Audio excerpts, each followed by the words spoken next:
तुम्हारी पत्नी तुम्हें धोखा दे रही है। कभी नीम नीम कभी सहज सहज के आने वाले एपिसोड में आप सबको देखने को मिलने वाला है कि परी को फिर से समझाने की कोशिश करती हुई आप सबको नजर आएगी कथा। लेकिन कथा को झटकते हुए परी कहेगी, मुझे तुमसे कोई बात नहीं करनी, तुम बहुत चालू लड़की हो, आधा आधा सच मुझे बताती हो अपनी बहन को बचाने के लिए, तुम जानबूझकर मेरे साथ ये ड्रामा कर रही हो, मुझे तुमसे कोई बात नहीं करनी। उसे झटक कर चली जाती है।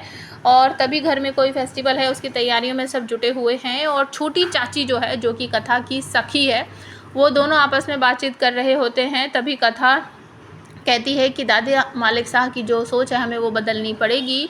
तो छोटी चाची साहब भी कहती है कि हाँ, सच में जब लड़कों को हक है अपने सपनों पूरा करने का, तो क्या हम लड़कियों को, बहुओं को, हमें भी हक मिलना चाहिए कि हम भी अपने सपने पूरे कर सकें। मतलब जो हम करना चाहते हैं हमें वो करने दिया जाए, चाहे हम नौकरी करना चाहते हो, चाहे कुछ और करना चाहते हो, हमें करने देना चाहिए। तो दोनों की एक ही राय है। और इसके बाद अचानक से परी और यूवी जो है घर से बाहर निकल जाते हैं। कथा छोटे जो भाई है इंस्पेक्टर, उससे पूछती है तो वो बता देता है कि वो परी के साथ कहीं बाहर गए हैं।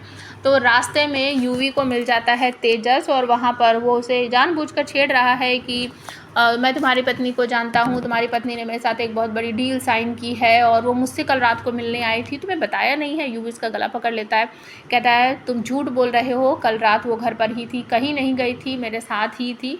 तो कहता है ओहो, इसका मतलब तुम्हें तो डील के बारे में भी नहीं पता जो कथा की और मेरी डील हुई है। यूवी फिर से कहता है ऐसा कौन सी डील हुई है कि मैं उसकी बहन को डिवोर्स दूंगा जैसा कि वो चाहती है, लेकिन मैंने उसके बदले उससे एक और चीज़ मांगी है। कि क्या है वो चीज़?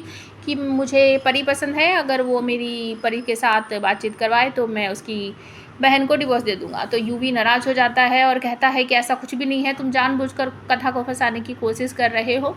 लेकिन जो तेजस है वो कहता है कि ठीक है, तो तुम जाकर अपनी पत्नी से पूछ लो, मैं अगर झूठ बोल रहा हूँ, अगर वो कहती है मैं झूठ बोल रहा हूँ, तो मैं उसके सामने जाकर ये सारी बातें बोल सकता हूँ, मैं कोई बात झूठ नहीं बोल रहा हूँ। तो यूवी इस बात पर बहुत ज़्यादा भड़क जाता है और घर जाकर फिर से वो जो सीन बार बार दिखाया जा रहा है, वो सबके सामने, पूरे परिवार के सामने कथा को बहुत सारी बातें सुनाएगा, डांटेगा, एहसान फरामोश और धोखेबाज, बहुत सारी बातें उसे कहेगा कि अपनी बहन को बचाने के लिए तुम मेरी बहन को फंसा रही हो, तेजस से अपनी बहन का पीछा छुड़ाने के लिए तुम जानबूझकर मेरी बहन, मेरी परी को तेजस के जंगल में फंसा रही हो, और तेजस परी को पसंद करने लगा है। ये वो बहुत सारी बातें इस तरीके से वो बोलेगा, जो ज़रूरी है वही बोलेगा, सारी बातें नहीं बोलेगा क्योंकि सारा परिवार वहीं पर खड़ा है।